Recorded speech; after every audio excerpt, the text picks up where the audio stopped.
como participante de ese universo, el trabajo que te requiere conocer toda esa realidad es enorme. Es un trabajo súper extenuante. Entonces, a lo que voy es que a la hora de jerarquizar el universo hay que tenerlo en cuenta. Y no estoy diciendo que el trabajo extenuante esté mal. Estoy diciendo que hay que saber que es extenuante. Me da igual si es un trabajo extenuante para un entretenimiento tipo Matrix, un trabajo extenuante para un entretenimiento tipo un libro de poemas que está distribuido en 4 redes y que además hay una dinámica audiovisual, ¿no? O sea, me refiero a eso. Tú cuando lees un libro de poemas aquí, ese libro de poemas que lees aquí lo empiezas y acabas. Y precisamente te estructura la cabeza en la medida en que es una unidad. Estas dinámicas también están muy relacionadas con el mundo en el que vivimos y generan dispersión. Y hay que tenerlo en cuenta a la hora de construir. Había una palabra para añadir. Sí, cuando hablas de extenuación ¿te refieres al hecho de crearlo o al hecho de percibirlo? ¿Es extenuante el percibirlo o el crearlo? Depende, o sea, crearlo puede ser extenuante dependiendo de los medios que tengas para crearlo. Pero me refería más a la relación que tú estableces con la comunidad que va a relacionarse con eso. Pero no a la persona que está viéndolo, entonces, ¿no? No al espectador. Sí, también a la persona que está viéndolo. Por un motivo, vuelvo al ejemplo de Matrix, que es el que me sé mejor. Hay un momento en Matrix que hay una persecución y hay un personaje que se despista en la persecución. Y de pronto esa persecución vuelve, ese personaje aparece y salva la situación, ¿vale? Y tú la ves y dices, joder, qué fácil esto, ¿no? Qué pobre. De pronto aparece uno y lo salva y ya está.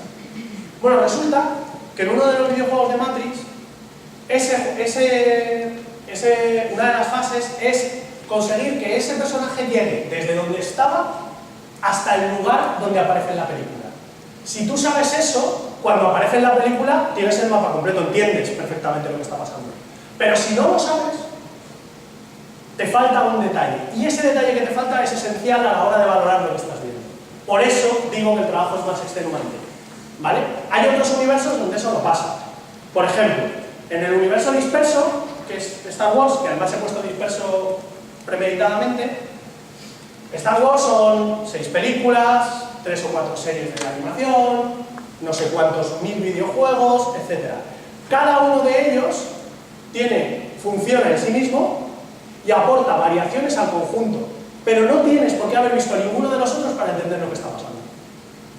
Es un universo que crece y crece y crece y crece y crece y se dispersa y se dispersa y se dispersa y no tiene una relación muy fuerte con el nodo inicial que sería la película del 77.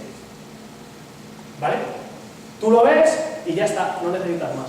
Entonces cuando tú estás diseñando lo que quieres proponer, sea un contenido poético, sea un espacio de entretenimiento, sea una webserie, sea lo que sea, simplemente yo hago el énfasis en que hay un trabajo del espectador, un trabajo de participar aquí. Que esa participación no la puedes dar por hecha y no es, por decirlo de alguna manera, gratuita. Y que si exiges un nivel de trabajo X, tienes que saber que lo estás exigiendo y tienes que saber los costes que puede tener eso. Gracias. ¿Se entiende? ¿Sí? Vale. He puesto otros 2 ejemplos que creo que los he mencionado ya. Uno sería el ejemplo de equilibrio, ¿no? Como estar en un mundo entre la tele y el mundo de las redes, que podrían ser perdidos, o este de traducción o adaptación, ¿no? El de Harry Potter. Entonces, ya he avanzado también sobre algunas de estas cosas. ¿Cuáles son las tensiones que definen el trabajo de atención en el universo que estamos creando? Pues por un lado, la autonomía que tiene cada nodo en relación al conjunto, ¿vale? Y la comprensión de la totalidad, es decir, cuánto tenemos la sensación de que nos estamos perdiendo, cuánto necesitamos para saber y cuán sentido tiene aquello que estamos desarrollando, por decirlo de alguna manera. Mejor dicho, cuánto sentido tiene la manera de participación que hemos propuesto en esta clave, que es la clave en la que estamos acostumbrados a relacionarnos con los contenidos. Ver un pequeño fragmento de una webserie, leer un capítulo de un libro o un libro completo, leer un poema, ver una peli, etc. ¿vale? Otra de las tensiones es la cercanía o dispersión en relación al nodo fuerte. La idea del nodo fuerte es esta que había contado. Generalmente el nodo fuerte es aquella cosa que no estaba diseñada dentro de un universo transmedia y que por una serie de circunstancias explota como universo transmedia, aparece como universo transmedia.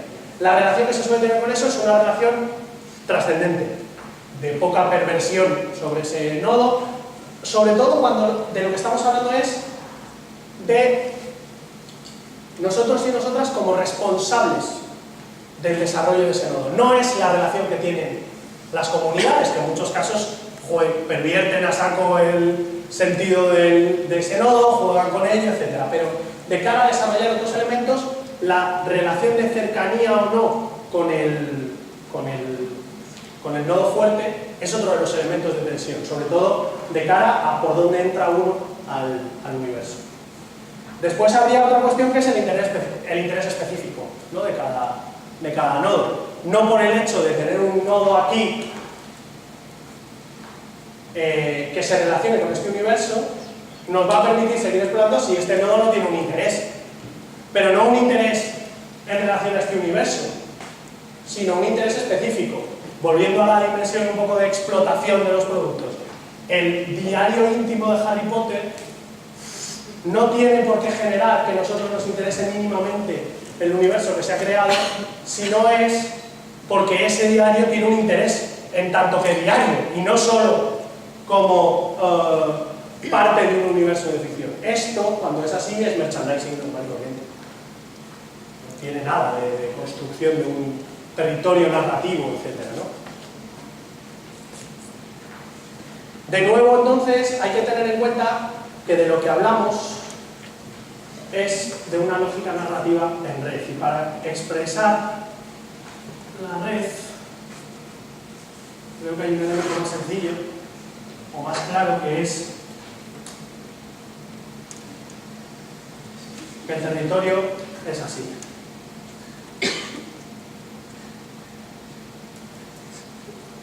Como veis, dibujo de tal manera que estamos hablando de una cosa que no se distribuye solo sobre un plano, sino que esto puede estar en 3 planos diferentes. Es decir, la red, hay una definición hacker que a mí me gusta mucho de la red, que cuando se dice que la red es infinita, no es verdad.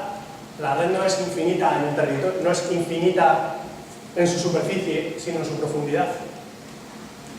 Porque lo que estás haciendo es ir cada vez más hacia adentro, ¿vale? Cada vez explorando más la complejidad de un determinado nodo de esa red o de una serie de nodos, etc., ¿no? No es una lógica que se produzca así. Digamos que no hay nada más 3D que una red. Incluso una red que se da en lo analógico, porque los niveles de interacción en la red no son superficiales, son muy variados.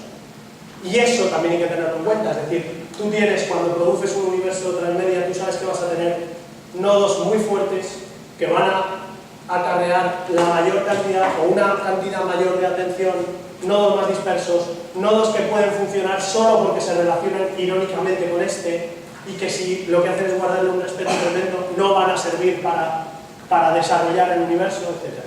¿Se entiende? ¿No? Sí. En un universo, el centro suele estar colocado en el nodo fuerte, sea el centro lo que sea, ¿vale? La relación con ese centro suele ser de respeto cuando está muy cerca de ese nodo. Y más irreverente según se va colocando en la superficie, ¿vale? Por ejemplo, los elementos más irreverentes se dan en los lugares que son de frontera, en los que producen los propios fans, ¿vale? Volviendo al ejemplo de los cómics que juegan más o se arriesgan más con la identidad de los personajes X del universo son aquellos que no forman parte de las colecciones más canónicas, por decirlo de alguna manera. Y el juego con esas colecciones más canónicas es lo que les da su relevancia. ¿Se entiende mejor? Pero, y lo de decir que es un universo tridimensional, pero a mí lo que me pasa en el infinito de la red es que se me pone todo circular. Y empiezo de conexiones de una cosa con la otra, y lo veo todo circular infinito. Claro, porque las fronteras en la red son mucho menos gruesas que las fronteras en un universo de ficción. Entonces saltas de una red a otra sin darte cuenta. Y no hay manera de acotar, es pura dispersión. En un universo de ficción que está bien definido, tú sabes perfectamente cuándo saltas del libro de poemas a la novela de Stephen King, a la película de no sé qué. ¿Me explico? O sea, son universos cuyas fronteras son más rígidas y están más autocontenidas, tú sabes dónde estás. En la red, por eso decía lo de infinitamente profunda. En un espacio infinitamente profundo las posibilidades de perderse son mucho mayores. O sea, la dispersión que genera, pero el gobierno de esa dispersión no depende de la red, depende de uno mismo. O sea, es uno mismo el que tiene que decir ¿cuántas horas llevo yo aquí viendo enlaces que no?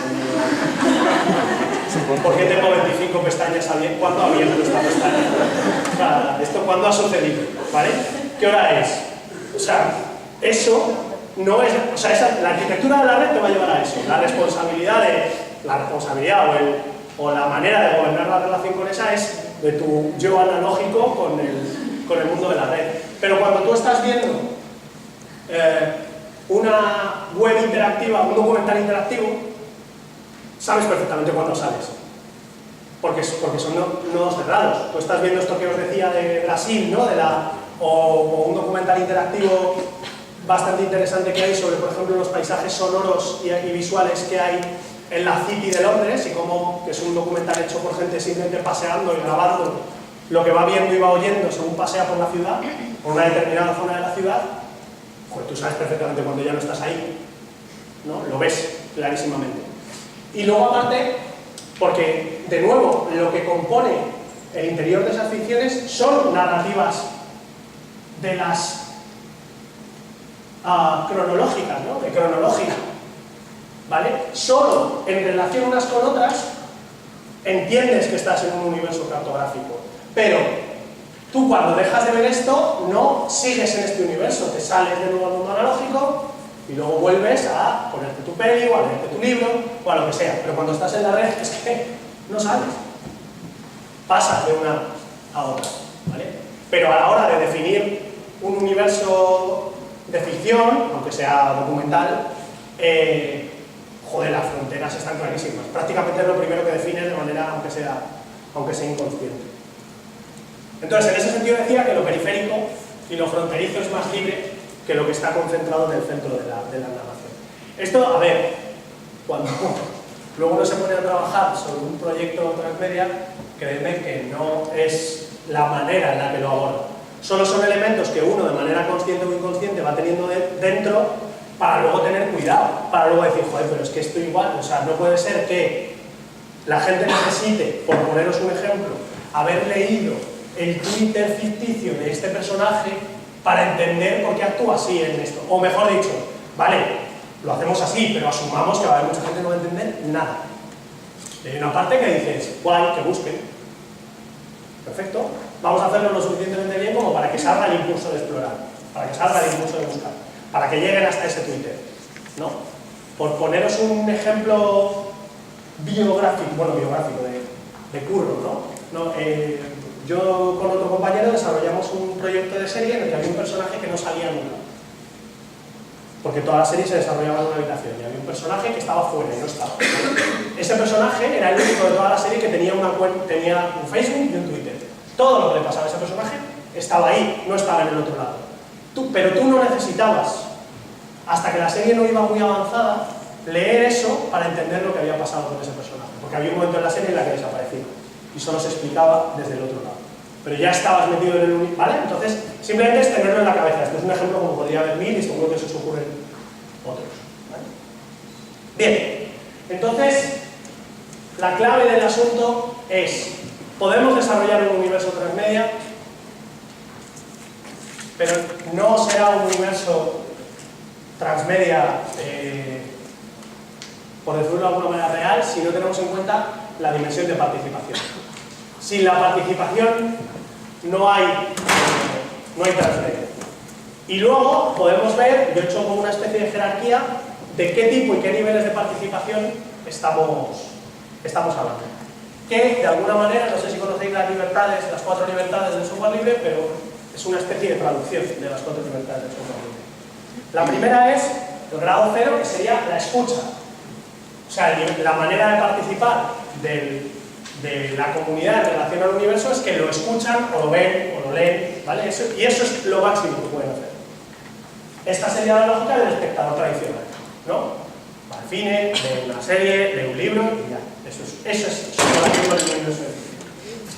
El grado 1 sería una escucha socializada, es decir, veo, leo, escucho y luego me voy al ámbito de las redes y opino y pongo en relación eso con otra gente y redefino, reconstruyo y me explico la relación con ese universo. ¿Vale? El siguiente nivel sería lo que hemos llamado interacción productiva. ¿Qué sería una interacción productiva? Pues todo lo que son aquello que yo produzco en el universo de la serie, pero que por la dinámica que la propia, de la serie, que produzco en el universo de ficción que he creado, pero por las libertades que el propio universo me permite en términos de participación, no está dentro del universo, estaría en sus fronteras. Por ejemplo, un relato que se sitúe en el universo de Star Trek, como ponía el ejemplo antes, en torno a la relación homosexual de Kirk y Spock, se relaciona con el universo, pero los responsables, entre comillas, los dueños de esa ficción, no me dejan insertarlo en la ficción. No me dejan decir en el interior de la ficción, esto es verdad. ¿Me explico? ¿Vale? Pero, desde luego, yo estoy produciendo una dinámica de participación. Y la ficción que se ha construido tiene unas características que me permiten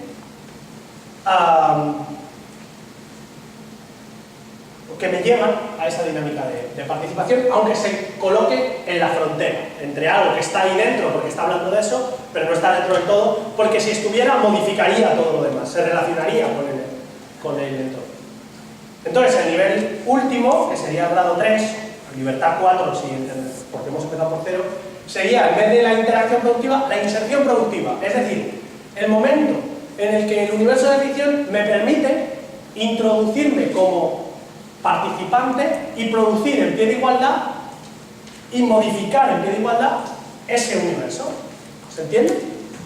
Es decir, sería el momento en el que el universo me permitiría decir, sí, Kirk y Spock tienen una relación homosexual.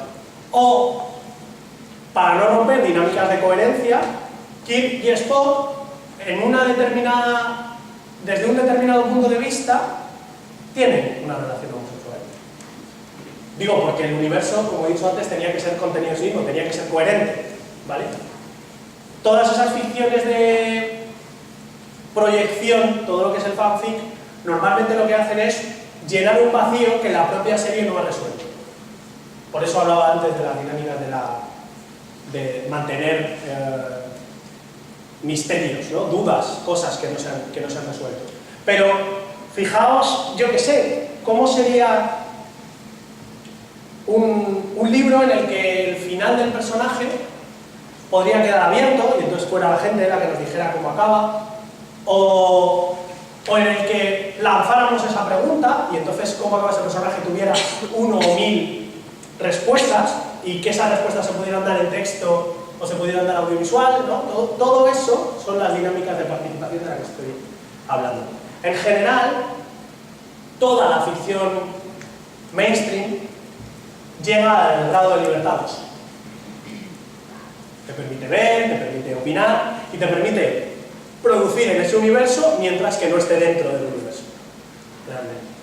Y si os fijáis, esto es bastante similar a cómo funcionan las dinámicas de integración y diferencia en todo otro montón de ámbitos que no tienen que ver con la ficción, en cuestiones de etnia, de género, etcétera, etcétera, etcétera. O sea, esa dinámica de frontera, por decirlo de alguna manera, es una integración que lo que te permite es ser una integración que te permite ser una frontera, pero no nada más, por decirlo de alguna forma, ¿no? Fijaos lo múltiple y divertido y participado que sería este universo X, incluyente, si eso se pudiera insertar con la misma normalidad, no en términos exclusivamente de dentro-fuera, ¿no? Entonces, ¿cómo se abre la participación? Es decir, ¿Qué universos de ficción son más? ¿Por qué hay universos de ficción más participables que otros? ¿No? Bueno, hay una dimensión de la apertura estética, las posibilidades de qué elementos estéticos tengo que manejar para que eso funcione. En el caso, por ejemplo, de los memes de 4chan, la participación es facilísima. Tengo hasta la plantilla, no tengo que hacer nada. Ahora, si yo quiero producir un cortometraje que se inserte en el universo de la peli de los Vengadores, tengo un problema. Porque el universo estético no me permite entrar ahí, no tengo dinero, no tengo... ¿no? O sea, se dan como todas esas variables. Otra variable es la capacidad de escucha que tienen las personas responsables del universo de ficción. Si hay una capacidad de escucha alta, va a haber una devolución a esa comunidad que va a decir, te estoy escuchando y aunque tú no puedas producir esto, yo entiendo lo que quieres decir y lo produzco yo. Yo, cuando digo yo, quiero decir las personas responsables, nunca es una sola persona. Una tercera sería la pregunta directa. ¿Qué queréis que pase con esto? ¿Cómo queréis que acabe esto? ¿Qué creéis que pasa ahora? ¿Dónde vamos ahora? ¿Os gustaría que...? Una pregunta directa. Todo esto llevaría a un grado mayor que es la cuestión lúdica, ¿no? La idea de que sin juego no hay participación, ¿no? Si no hay dinámica de juego, si no hay dinámica lúdica, no hay participación. Pongo de nuevo el ejemplo del documental interactivo. El documental interactivo, una de sus características fundamentales es que es mucho más divertido hacerlo que verlo, ¿no? Este ejemplo que yo os ponía antes del visionado de los paisajes de la City de Londres, ¿no? Que lo podéis encontrar en internet. Lo chulo de la construcción de ese modelo de documental, en realidad el documental como tal es la narración de un proceso, y lo divertido y donde te apetece participar no es en el documental, es en el proceso. O sea, lo que te apetece es irte allí, cogerte una cámara, darte tu paseo, subirlo a esa red, etc.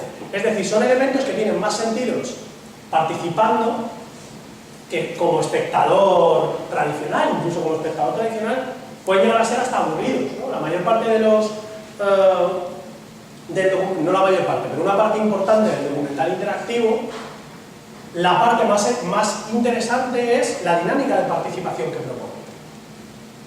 Visionar lo que esa participación ha generado no es lo más interesante.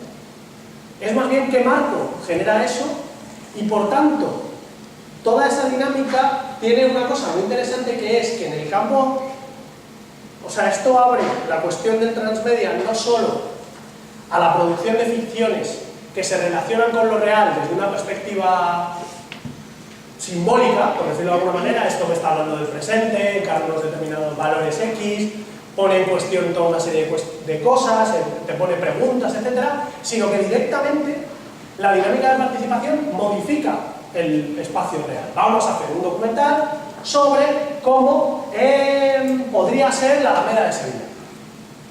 Y para hacer ese documental vamos a modificar la Alameda de Sevilla. ¿Qué es lo interesante? ¿El documental? No, el proceso de participación que genera una modificación real de un determinado territorio. ¿Dónde se está dando el territorio de la ficción? ¿En un universo autocentrado, ¿no? Como que se mira así? No. Ese universo es el elemento de juego que me permite interactuar con lo otro. ¿Se entiende?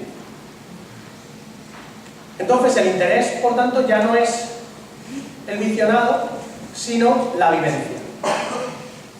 Y ahora, creo que para terminar, o ahora charlamos y preguntáis lo que queráis, sobre lo que comentabas antes de me apetece más eso que una cosa así yankee de puro entretenimiento, no sé qué tal cual. ¿Por qué, aparte de todas las dinámicas del mainstream que ya conocemos, por qué la mayor parte de los ejemplos que he puesto tienen que ver con elementos no solo del mainstream, sino básicamente de la fantasía y la ciencia ficción? Aparte de porque me gusta. Porque el género, los géneros narrativos, son los espacios que tienen las cuencas de cooperación más altas en relación a toda otra serie de formatos. Solo el ámbito del documental, es decir, el ámbito de la relación más o menos oblicua, pero el ámbito de la relación directamente con la realidad, por decirlo de alguna forma, compite en términos de participación con el ámbito del género puro. ¿Por qué es eso, no? Bueno, pues básicamente porque el género y la participación son amiguitos. Entonces, ¿cómo son esos? Pues primero, porque el género tiene unas reglas muy definidas, ¿no? El género, la novela negra, la narrativa de ciencia ficción, la fantasía, tiene unas reglas muy estrictas. Si no cumple esas reglas, no es género. No es que no tenga validez, pero no es género. Esas reglas estructuran la participación y permiten a los habitantes y a los participantes de este ámbito, que no son serpas, que no son especializados, es decir, que manejan saberes comunes, relacionarse con eso. No necesitas saber muchísimo de un determinado universo para saber que si hay naves es ciencia ficción. Y que si quieres hacer ciencia ficción, ponlo en el espacio. Esto es un reduccionismo, pero para entenderlo. En segundo lugar, porque la narrativa de género es icónica. Y la iconicidad es uno de los elementos que genera mayores niveles de memética, mayor capacidad de copia y mayor capacidad, precisamente porque parte de canon, ¿no? De elementos de canon, de variación. Y aquí vuelvo a la potencia icónica de los elementos de la Biblia, las Madonas, por ejemplo. Pues uno de los elementos por los que son muy copiables y muy transformables es porque son absolutamente icónicas. Y además este verano tenemos un ejemplo magnífico, que es el MCU. ¿Creéis que si esto hubiera pasado en una pintura de un McDonald's hubiera habido ese nivel de reproducción? Es decir, que si hubiera aparecido alguien que ha maquillado raro a Ronald McDonald, todos hubiéramos ido... Pues no. Pues no. El hecho de que se dé en un ámbito religioso y el hecho de que se dé en un ámbito icónico es uno de los elementos que ha permitido una dinámica de participación salvaje.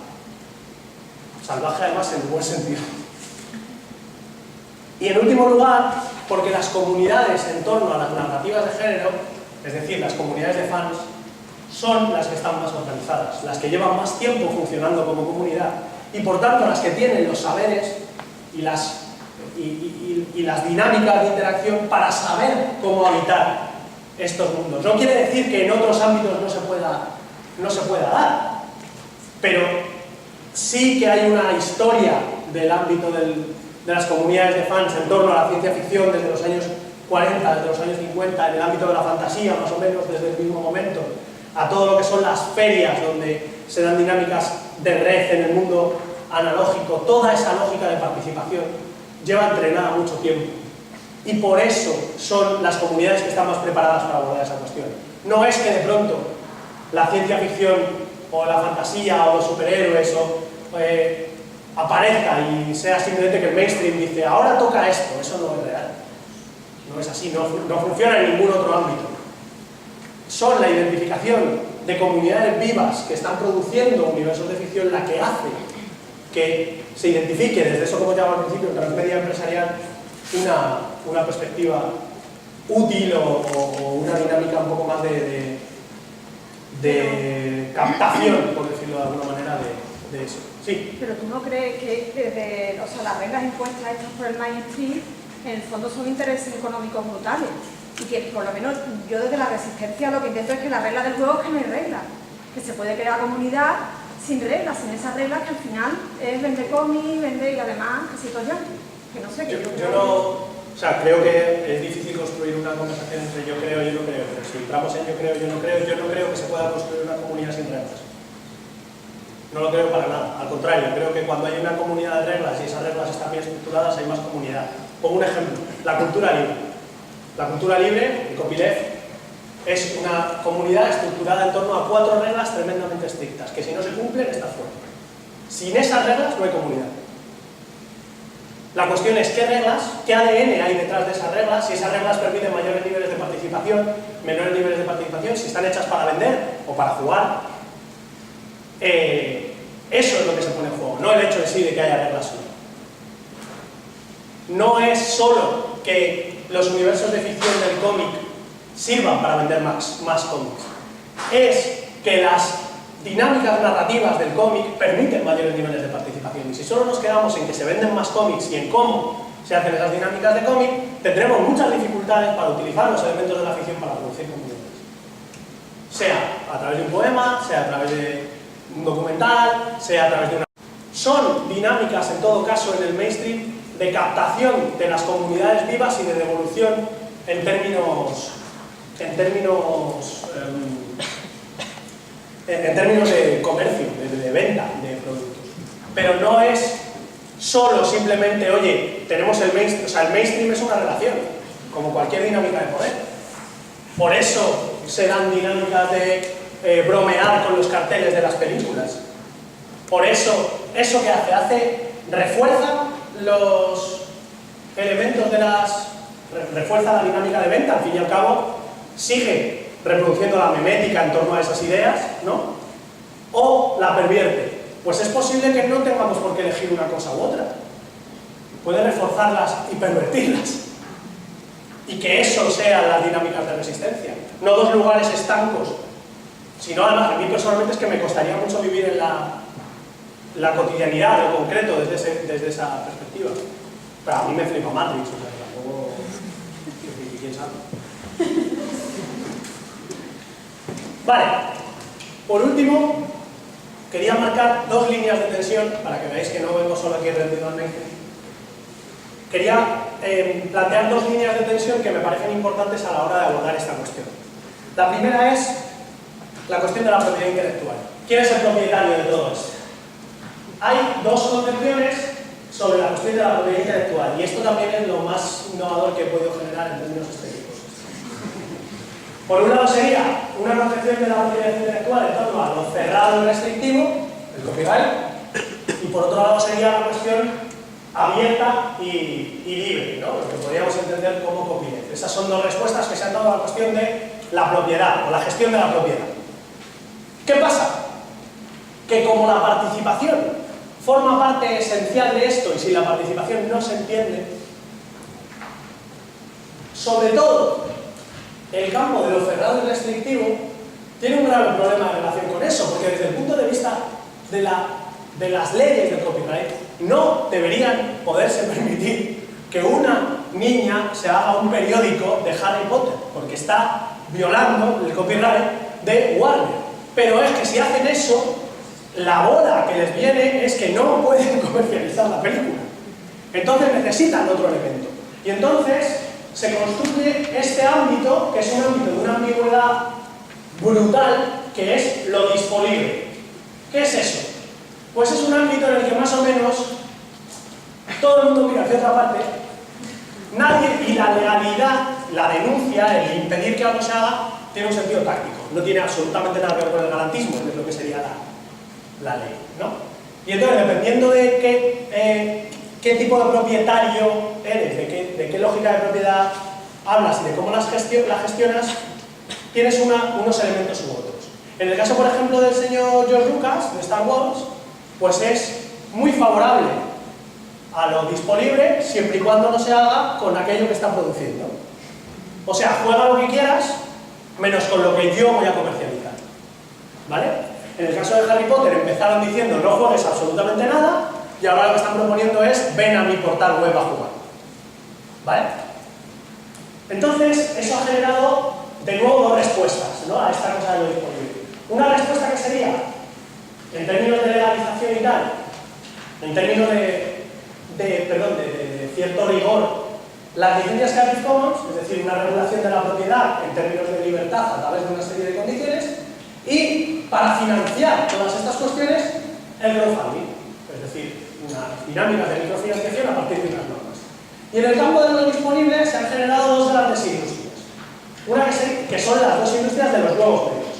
Una lógica que sería nuevos medios de parto, que sería, por ejemplo, Netflix, comercializo a través de la red contenidos; otra que sería Filming, comercializo a través de la red contenidos; o las redes P2P. Las redes P2P nadie gana dinero con ellas, no hay una dinámica de lucro, pero tampoco están,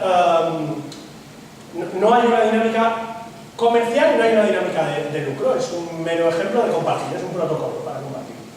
Este sería un modelo de nuevos medios a partir del reparto. El reparto cuando hay beneficios, Netflix o Filmic, y el reparto cuando no hay beneficios, que lo que se reparte es el contenido y la información, como en el caso del PDF. Y luego habría otra lógica que sería el New Media Exposure.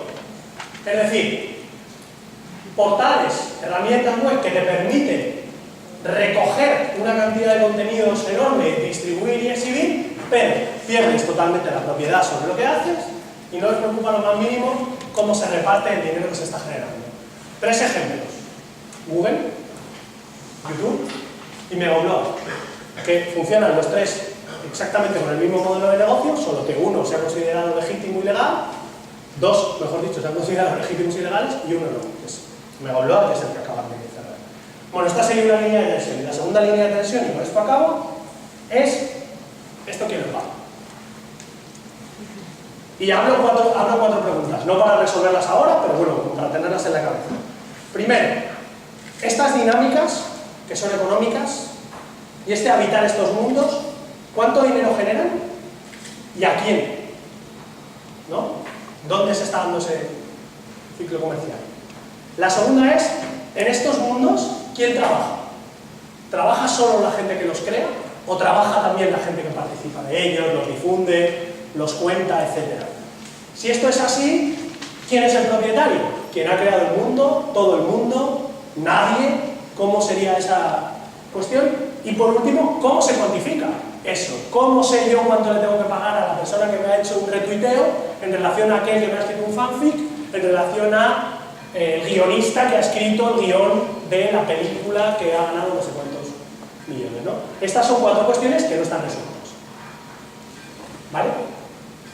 No sé si me he pasado muchísimo de hora, si estáis ya completamente destruidos de sueño, pero yo he llegado hasta aquí, entonces cualquier pregunta,